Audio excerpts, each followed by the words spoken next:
Hi. I had always thought I knew Emily better than anyone. We had been married for almost 9 years, a quiet, comfortable life, until recently. At first, it was little things you might overlook if you weren't paying attention. But I started noticing the cracks, the hints of something beneath the surface. Emily, who was always so present, seemed distracted. She used to be the kind of person who would talk to me about everything, but lately, our conversations felt shallow. I brushed it off at first. Life was busy after all. Work, the kids, the usual grind. But I couldn't shake the feeling that something was off. It started with her phone. It wasn't the first time I'd noticed her behaving strangely around it, but it was the first time I paid real attention. She would keep it on her when she used to leave it on the kitchen counter or in the other room. She'd even take it to the bathroom sometimes, which she'd never done before. It wasn't that I didn't trust her. I did, or at least I thought I did, but there was something unsettling about the secrecy. A small part of me tried to convince myself I was being paranoid. Maybe I was just stressed. But then there were the little lies, the tiny moments where she acted out of character. One evening, I was getting ready to take the kids to their soccer practice. It was a Saturday, and Emily had gone for a run. She'd started doing that a lot lately. The first few times I didn't think anything of it, but after a while, the routine seemed off. That day, I decided to run an errand before heading to the field, and as I was walking out the door, I noticed her phone on the kitchen counter. Her screen was lit up, a text notification showing on the display. I could see part of the message. "I can't wait to see you tonight." My heart sank. The message wasn't for me. I didn't know what to do. Should I check it? Should I confront her right then and there? I stood frozen for a moment, the guilt of even considering snooping eating at me. I grabbed the keys to the car and left, trying to shake off the feeling. But I couldn't. My mind kept spinning. Who was she talking to? Why had she hidden the phone so carefully? Who was this person she couldn't wait to see? I tried to push it all out of my mind, but it clung to me like a shadow, growing darker with each passing minute. I dropped the kids off and went back home, telling myself I'd just wait until she returned. But as I entered the house, I heard something, a muffled voice coming from upstairs. Emily wasn't home yet, so I assumed it was just a random noise. But when I took a few steps toward the stairs, I heard it more clearly, Emily's voice. I stood at the foot of the stairs, my heart pounding. She was on the phone. Her voice was low, almost hushed, as though she didn't want anyone to hear. I couldn't help myself. I took a step closer, pressing my ear to the wooden banister. I couldn't make out everything she was saying, but one thing was clear. She was talking to someone who wasn't me. I don't know if I can keep doing this. We've been so careful, but I'm scared. What if he finds out? What if it all falls apart? I couldn't breathe. Every word felt like a punch to the gut. My hands shook, but I stayed frozen, listening. Whoever she was speaking to didn't seem to care about being discreet. They were both talking freely, completely unaware that I was standing just below them. I couldn't make out the other person's voice clearly, but I heard Emily again. "No, I'll take care of it. I'll go to the doctor next week and we'll figure out what we need to do. But you have to promise me, this doesn't change anything. I won't leave him." My mind raced. Doctor? What was she talking about?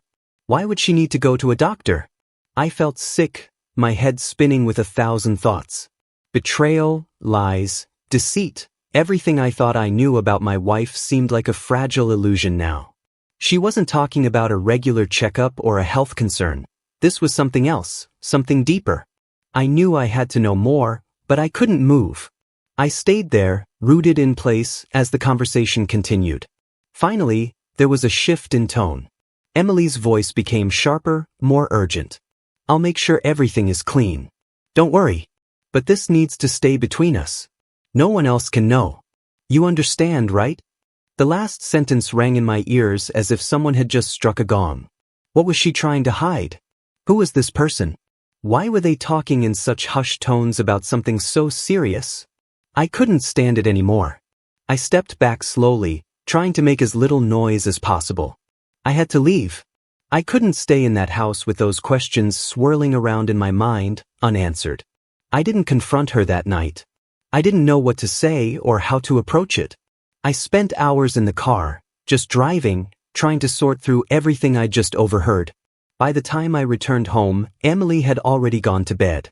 I stood in the doorway of our bedroom, looking at her as she lay there, the peaceful expression on her face so at odds with the storm raging inside me. I wanted to shout at her, to demand the truth, but I didn't. Instead, I climbed into bed, pretending everything was normal. But nothing felt normal anymore. The next day, I was more distant than usual, though Emily didn't seem to notice, or at least she didn't acknowledge it.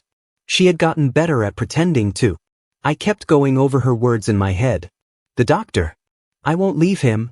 I had to know who she was talking to, but how could I find out? If I asked her directly, she'd deny everything, I was sure of it. I couldn't risk that. I needed something concrete, something undeniable. Later that afternoon, I found my chance. Emily had left her phone charging in the kitchen.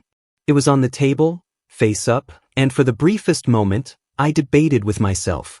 Was I crossing a line? Would this only make things worse? But it didn't matter anymore. I picked up the phone and unlocked it.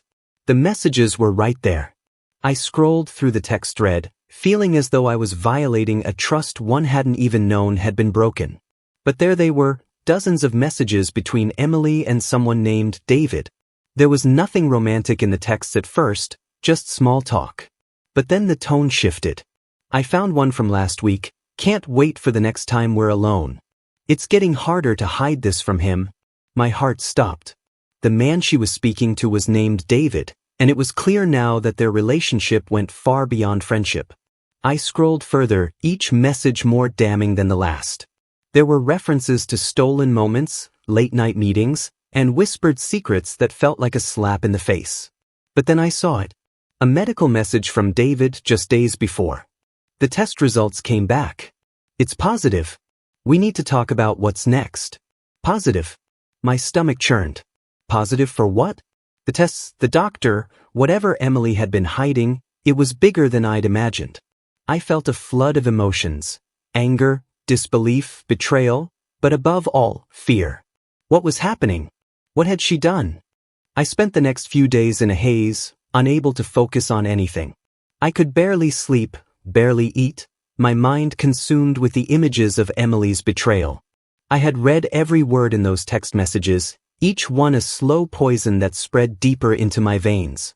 I kept asking myself what I should do, how I could make her understand what she'd done to me. I had always prided myself on being a calm, rational person, but something in me had snapped. This wasn't just an affair. This was a lie so deep, so thorough, that it cut through everything I thought I knew about us, about her. The world felt like it was closing in on me, and I couldn't contain the rage anymore. I thought about confronting her, about demanding answers, forcing her to admit everything. But I knew that wouldn't work. She would deny it, she would cry, beg me for forgiveness, promise it was all a mistake. I had no interest in hearing her excuses. I wanted to make her feel the weight of what she had done. I wanted to destroy the image she had built, the perfect life we had seemed to have. That's when it hit me, social media. The world had become a platform for everything. Opinions, grievances, personal lives, even secrets. I had always kept our life private, respected Emily's wishes for discretion. But now, she had shattered that trust, and I was going to use the very thing she had once thought she could control to tear her down. I couldn't just let this go. I needed to make sure she knew what it felt like to be exposed, to be humiliated the way she had humiliated me. I didn't know how to do it at first, but the idea took shape slowly, like a dark shadow creeping up behind me. I thought about the videos I had seen online, those viral moments that spread like wildfire, tearing through reputations in an instant. I had the evidence. I had the texts, the pictures, and the proof of her affair with David. It wasn't hard to put together a video. A simple edit, a few screenshots, and there it was, Emily's betrayal laid bare for everyone to see. I recorded the voiceover while sitting in my office late one night. My hands were shaking, but my voice came out steady. I spoke into the camera, barely pausing, recounting everything, how I had found her messages, how I had discovered the affair, how she had lied to me, to our family. I spoke without emotion, trying not to let my anger show too much. I didn't want to sound bitter, even though I was. This wasn't about me being angry, it was about the truth. The world needed to know. I needed to make her feel the weight of her actions. The video was simple, a slideshow of screenshots from her conversations with David, some grainy photos of them together, and then my voice, telling the story. I posted it at midnight when the world was asleep, but I knew, deep down, that it wouldn't stay hidden for long. And when the notifications started coming in, one after another, I could barely breathe. People were watching, sharing, commenting. I didn't know what to expect, but I never imagined it would spread like wildfire. The next morning, I woke up to dozens of messages. Some were from friends, asking me if it was real, if Emily knew. Others were from strangers, who had somehow found the video and were already spreading it across their networks. There was no stopping it now. My phone buzzed incessantly. The video was everywhere. People were tagging Emily in it, sending it to her family, her friends, and even people she had worked with. It wasn't long before the media picked it up. Headlines began to appear. Local woman's affair exposed in viral video. Wife's secret affair goes public on social media. Betrayed husband shares shocking proof of infidelity. I watched as the video spread, unable to look away. It wasn't just a few people who had seen it. It was thousands. Hundreds of thousands. Her life was crumbling before my eyes, and in some dark part of me, I felt a twisted satisfaction. She had taken everything from me. Now I was taking something from her. Her reputation. Her dignity. The life she had built. The first time I saw Emily's face after the video went viral, she was sitting in the kitchen, staring at her phone in disbelief. Her hands were shaking, her face pale. She looked up at me, her eyes wide with a mix of confusion and horror. "Parker, what did you do?" she whispered. I didn't say anything. I couldn't. I watched as she opened the video, her eyes scanning the screen, her face slowly turning red. The color drained from her face as she saw the screenshots, the intimate messages, the proof of her betrayal. I could feel the tension in the air, thick and suffocating. She didn't say anything at first, just sat there, her fingers trembling as she scrolled through the comments, the reposts, the thousands of people tearing her apart. "Parker, please, take it down," she begged, her voice breaking. "This isn't you. You don't have to do this. Please." I finally spoke, though my voice was colder than I had ever intended it to be. "Oh, this is what you deserve. This is what we deserve. You wanted to hide your lies. You wanted to keep everything secret. Well, now the world knows. You don't get to keep your secrets anymore. You don't get to destroy everything and walk away without consequences." She was crying now, the tears streaming down her face. "I'm sorry. I never meant to hurt you, Parker. I never meant for it to go this far." But I didn't care about her apology. I didn't care about her tears. The damage had been done, and this was the price she had to pay. I had no sympathy left for her. By noon, Emily's social media accounts were flooded with hate messages. People who I hadn't even known were following her were commenting on her photos, on her posts, calling her every name in the book. The shame was public and it was crushing her. I couldn't look away.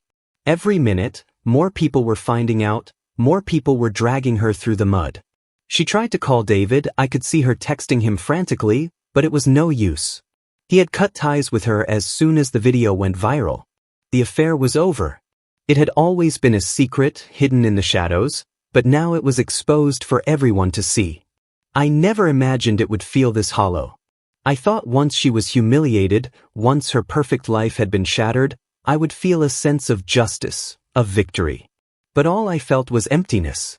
It was as though by destroying her, I had destroyed a part of myself as well. As the day wore on, Emily's calls grew desperate. She begged me to take the video down, to give her another chance, but I ignored them. I couldn't bring myself to forgive her, not yet. The damage was done, and as the video continued to spread, I realized there was no going back. The days that followed were a blur of notifications, angry phone calls, and people I didn't even know commenting on Emily's posts, telling her she was a disgrace, a liar, a cheat. I never imagined how quickly everything could unravel. It started small, a trickle of messages from her friends asking if it was true, if the video was real. I stayed silent. I didn't need to explain myself. The video spoke for itself. By the second day, it was like a tidal wave had hit her. Emily's friends, the ones she had spent years cultivating relationships with, all started to distance themselves. They unfriended her on social media, or worse, they posted about how shocked and disgusted they were by her actions. The phone calls and messages poured in, but Emily couldn't stop the damage. Every person she had ever known or worked with had seen the video. It wasn't just the affair, it was everything. People started to question her integrity, her character. How could anyone trust someone like that? One of the first people to confront her was Rachel, her closest friend. She had known Rachel since high school, and Rachel had been at our wedding. I could still remember the way Rachel had looked at Emily, smiling that day, genuinely happy for her. Now, Rachel's words were sharp, cutting through the atmosphere like a knife. "I can't believe you did this, Em," Rachel said, her voice trembling with anger when she called Emily that morning. "How could you do this to Parker? To your kids? What were you thinking?" Emily was barely able to speak, her voice breaking in half. She tried to explain, tried to beg for forgiveness, but there was nothing left to say. Rachel hung up on her, and that was the last time Emily spoke to her. It didn't stop there. Emily's coworkers, the people she had worked so hard to impress, started turning on her. Her boss, who had once praised her for her professionalism, sent an email late that afternoon saying they would be suspending her pending a review. By the end of the week, she had been officially fired. The email didn't come as a surprise. I had known from the moment I posted the video that it would cost her everything. But seeing the words in writing, the formal tone of the message from her workplace, felt like another punch to the gut. I tried not to feel anything at first, but as the days wore on, I realized that there was something deeply hollow about what I had done. Watching her life crumble didn't bring me peace. It didn't bring me justice. It only left me feeling empty. Without her job, Emily lost access to her network, her colleagues, her career. She had worked so hard to climb the ladder, to make a name for herself. And now, all of that was gone. Her professional reputation, once solid, was in ruins. Her phone rang constantly, but not with good news. It was always the same. A call from someone who had seen the video, someone who was disappointed in her, someone who now saw her in a completely different light. On the third day after the video went viral, I was sitting at home, trying to deal with my own emotions, when I saw the first message from one of her family members. It was from her mother. She had seen the video, of course. Everyone had seen it by then. Emily's mom had always been critical of her decisions, but this was something else entirely. The message was short but brutal. "I never raised you to be like this." It wasn't a question. It was a judgment. And then there were the others. Her father, her brothers, they all reached out, each message carrying the same sting of disappointment, of shame. They didn't just blame Emily for the affair. They blamed her for embarrassing them, for tarnishing their family's name. But it wasn't just her family who turned on her. Her friends, the people she had spent years maintaining relationships with, were all gone, as if they had never existed. There were no offers of support, no "let me help you through this." They had all seen the video, all shared in the outrage. Her social media accounts were flooded with public insults, posts from people who hadn't spoken to her in years suddenly offering their disappointment. The online hate was relentless. The worst of it, though, was seeing her break. I didn't watch her every moment, but I knew enough. I would come home to find her sitting on the couch, eyes glazed over, her phone still buzzing with notifications she couldn't bring herself to open. There were days when she wouldn't leave the house, wouldn't even get out of bed. I would hear her crying at night, but I never comforted her. Not anymore. It wasn't just that she had cheated, it was the way she had deceived me for so long. I could have forgiven the affair, maybe. People make mistakes, they get caught up in things they don't fully understand. But the lies? The secrecy? That was something I couldn't look past. I hadn't just lost trust in her, I had lost trust in the life we had built together. That's what had hurt the most. She had shattered everything, and now she was reaping the consequences. By the end of the week, Emily was no longer just a subject of gossip. She had become a symbol of betrayal, a cautionary tale. The video had gone viral on multiple platforms, shared across social media, blogs, and news sites. The shame was everywhere, Everywhere she went, everyone knew. I watched it all unfold from a distance, powerless to stop the damage. Her reputation, once pristine, was in tatters. The woman I thought I knew was no longer the woman anyone could trust. I couldn't help but notice the way people looked at her when we went out. Strangers. Friends of friends. They all knew what had happened. Emily had become a pariah in our community. No one wanted to be seen with her, no one wanted to associate with someone so publicly disgraced. The isolation she felt was suffocating. Her phone rang less and less. Calls from the past few days had become nothing more than desperate pleas from her, from people begging for her to explain herself. But there was nothing left to explain. She had done it. She had ruined everything. That's when I started to see it in her eyes, the same emptiness I had felt when I first saw the video. She wasn't crying anymore. She wasn't begging for forgiveness. She was just broken. The woman I had once known, the one who had stood by me through everything, was gone. And in her place was a woman who was watching everything she had ever worked for slip through her fingers. The shame, the humiliation, was more than she could bear. It felt surreal, watching it all unfold. I had wanted justice, I had wanted revenge, but seeing her like this made me question everything. Was this what I really wanted? To watch her life fall apart, piece by piece? I had done it, and now I had to live with the consequences too. The weeks that followed were a blur of legal meetings, paperwork, and an unending stream of people telling me what I should do, how I should feel. But I had made up my mind long before the divorce papers were drawn up. I wasn't going to let Emily walk away from this, from the mess she had created, unscathed. She had made her choice, and now it was time to make mine. I filed for divorce early one morning, before Emily had a chance to say anything else. I didn't tell her, didn't prepare her for the news. She had spent the last few weeks in her own downward spiral, hiding away in our house while the world continued to turn against her. I didn't need to rub it in her face. The video had already done its job. This was just the next step in severing everything we had built. The divorce proceedings weren't easy, of course. Emily hired one of the best lawyers in town, someone who specialized in high-profile cases. I didn't care. I had all the evidence I needed. The texts, the screenshots, the video, it was all there. I didn't need to prove anything. The truth was out in the open, and Emily knew it. She tried to fight it, tried to claim that I was exaggerating, that I was punishing her for a mistake. But the evidence didn't lie.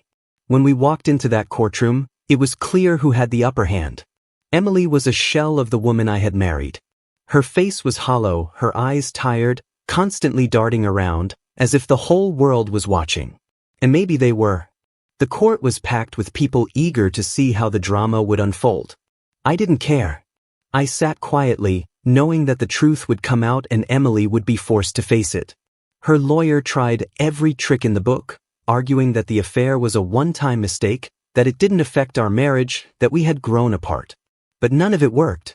I presented the video in court, the same one that had gone viral, the one that had shattered her life. It was undeniable, and the judge could see that. The affair wasn't just a betrayal, it was a calculated act of deception, one that went on for months. I didn't just have to prove that she was unfaithful. I had to show that her actions had caused irreparable harm to our marriage. And I did. The divorce was granted quickly. The judge ruled in my favor, awarding me the majority of the assets we had accumulated over the years. Emily fought for a fair share, but there was no mercy for her in the eyes of the court. She had forfeited any claim to spousal support, not because of financial reasons, but because of her own actions. The judge made it clear that her infidelity had tarnished her credibility, and that was something no amount of money could fix. When the verdict came down, Emily's face went pale. She looked at me, her eyes filled with a mixture of anger and disbelief, but there was nothing she could do. The ruling was final. She had lost.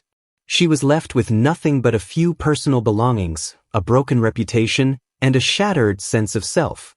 I didn't feel victorious, though. The truth was, I felt nothing. The satisfaction I had hoped for when I first discovered her affair never came. There was no joy in seeing her lose. No joy in knowing that I had won. All I had now was the quiet ache of knowing how far we had fallen. When the court session ended, Emily didn't even try to speak to me. She didn't even look at me. She gathered her things and walked out, alone, her shoulders slumped under the weight of her defeat. I watched her go, the woman who had once been everything to me now nothing more than a shadow. I didn't know what was next for either of us. I had my freedom now, but it didn't feel like a victory. As the days passed, I settled into a new rhythm. I took a deep breath and moved on, knowing that I had done what I needed to do. There was no more Emily in my life, no more lies, no more betrayal. The rest of the world would forget about her soon enough. It was over. For both of us. Emily tried to rebuild her life in the aftermath, but the destruction was too complete. After the court's ruling, she was left with almost nothing. No home, no income, no friends, and no sense of stability. She moved into a small apartment on the other side of town, far from where we had lived together. The house that had been our family's sanctuary now belonged solely to me, a hollow monument to what once was. At first, she made an effort. I could see it in the way she carried herself during those rare instances when we crossed paths at events involving the kids. She tried to dress as if everything was fine, but the cracks were obvious. Her once impeccable confidence had turned into a fragile mask that barely held up under scrutiny. Her social media accounts, once flooded with pictures of brunches, vacations, and smiling friends, were now empty. The comment sections were graveyards of hateful messages she couldn't escape from. Her friends, if they could still be called that, had long since turned their backs. Even the ones I thought might stand by her couldn't weather the fallout. Most had ghosted her entirely, blocking her calls and cutting off contact. A few offered hollow words of support at first, but the moment her name became synonymous with scandal, they distanced themselves. People she'd trusted had watched the video, shared it, whispered about it in their circles. By the end of the first month, she had no one left. Professionally, things were no better. After losing her job, Emily applied to dozens of positions, but no one would hire her. Her name was too recognizable now, her story too public. One potential employer called me by mistake during a background check, assuming I'd offer a glowing reference. When I hesitated, they must have looked her up online. She never heard back from them. Over time, even Emily stopped trying to re-enter the workforce. She relied on temporary gigs, tutoring kids or running errands for strangers through apps, but it was a far cry from the career she had built and lost. The hardest part for her, I think, was the isolation. She wasn't used to being alone. For years, she had been the center of attention, at work, among friends, at family gatherings. Now, she spent her days in solitude, scrolling endlessly through her phone, reading every hateful comment, every repost of the video that had ruined her. When she came to pick up the kids for visitation, the strain was visible. She tried to smile, to act as though she was still their mother, but even they seemed wary of her. Our son, in particular, struggled with her fall from grace. He had seen the video, heard the whispers at school, and couldn't reconcile the woman in those messages with the mom he thought he knew. She tried to reconnect with her family, but even they were cautious. Her parents, who had once been so proud of her, couldn't meet her gaze. Their calls to me, once full of warm invitations to family dinners, had stopped entirely. I learned later that they had asked her not to attend a cousin's wedding because they didn't want the drama of her presence to overshadow the event. I didn't feel sorry for her, not at first. I thought of all the times she had lied to my face, of how easily she had carried on her affair, of how she had betrayed everything we had built together. But as I watched her life crumble, I began to feel something else. Pity, perhaps, or regret. Not regret for exposing her, but regret for how much we had both lost in the process. In the end, Emily became a ghost of the woman she once was. She lived day to day, a shadow in the world she had once thrived in. Every attempt to rebuild was met with resistance, with whispers, with the haunting legacy of her choices. I don't think she ever truly recovered. How could she? There was no foundation left to rebuild on. And I, in my anger and my quest for justice, had ensured that there never would be. Bye.